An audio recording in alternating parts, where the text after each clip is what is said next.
अस्सलाम वालेकुम, क्या हाल है? क्या मसला बना है भाई को? पेट्रोल पेट्रोल है, ले लो।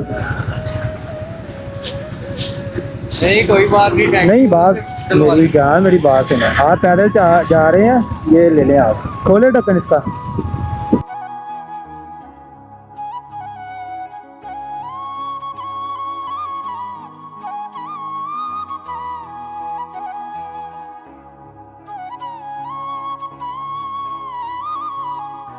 आप ना एक काम कीजिएगा, मेरी बात सुनो। आप एक काम कीजिएगा, आपको कोई रास्ते में ऐसे मिले ना, आप उसकी हेल्प कर देना, ठीक है ना?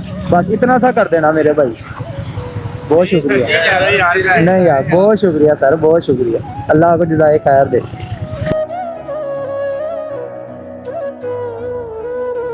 ठीक है प्यारे भाई।